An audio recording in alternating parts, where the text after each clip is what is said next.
ब्रह्मलोके च ये सर्पः शेषनागः पुरोगमः नमोऽस्तु तेभ्यः सुप्रीता प्रसन्नाः सन्तु मे सदा। अर्थात जो सर्प ब्रह्मलोक में और शेषनाग के साथ पुरोहित के रूप में हैं, उन सभी सर्पों को हमारी पूर्ण श्रद्धा भावना के साथ नमस्कार है। हरे कृष्ण। ओम नाग देवताभ्यो नमः। आप सभी को नागपंचमी की हार्दिक शुभकामनाएं। हिंदू धर्म में नागपंचमी को बहुत ही शुभ दिन माना जाता है और ये दिन विशेष रूप से सांपों की पूजा के लिए होता है।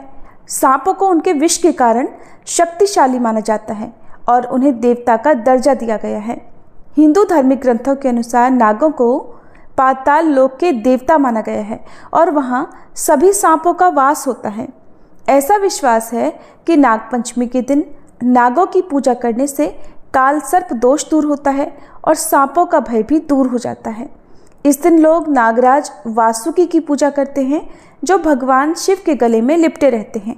कुछ लोग मां मनसा देवी की पूजा भी करते हैं जो वासुकी की बहन और भगवान शिव की पुत्री मानी जाती हैं। इस बार सावन मास के शुक्ल पक्ष की पंचमी तिथि 28 जुलाई सोमवार को रात 11:25 से शुरू होगी और पंचमी तिथि समाप्त होगी 29 जुलाई मंगलवार को मध्य रात्रि 12:46 पर।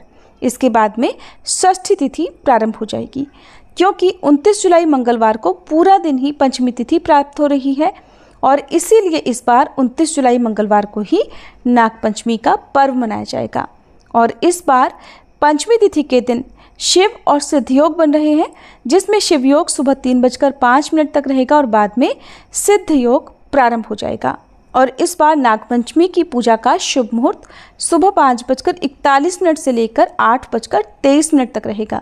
नागपंचमी की पूजा का दूसरा मुहूर्त दोपहर 12:27 से 2:09 तक रहेगा, जबकि तीसरा शुभ मुहूर्त रहेगा दोपहर 3:51 से लेकर शाम 5:32 तक। तो इन शुभ मुहूर्तों में आप भगवान शिव की और नाग देवताओं के विधि विधान के साथ पूजा अर्चना कर सकते हैं। नागपंचमी की पूजा करने के लिए आपको शिवलिंग का जलाभिषेक करना चाहिए। इससे भगवान शिव प्रसन्न होते हैं। आप चाहें तो इस दिन ओम भ्राम भ्रीम भ्रोम सह राहवे नमः और ओम श्राम श्रीम श्रोम सह केतवे नमः इन मंत्रों का भी 108 बार जाप कर सकते हैं।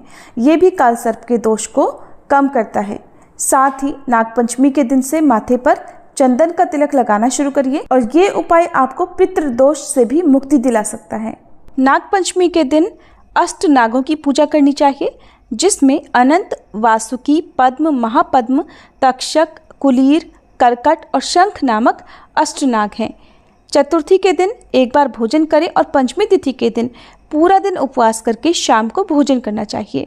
पूजा करने के लिए नाग चित्र या फिर मिट्टी के सांप बनाकर उन्हें चौकी के ऊपर विराजित करके फिर हल्दी, रोली, अक्षत, पुष्प आदि अर्पित करके नाग देवताओं का पूजन करना चाहिए।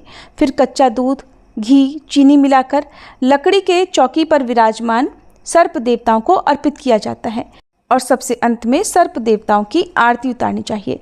अंत में नागपंचमी की कथा भी अवश्य सुननी चाहिए। मान्यता है इस दिन नागों की पूजा करने वाले व्यक्ति को सर्प दंश का भय नहीं होता और इसके अलावा इस दिन घर के प्रवेश द्वार पर नाग चित्र बनाने की भी परंपरा है। मान्यता है कि इससे भी वह घर नाग कृपा से सुरक्षित रहता है।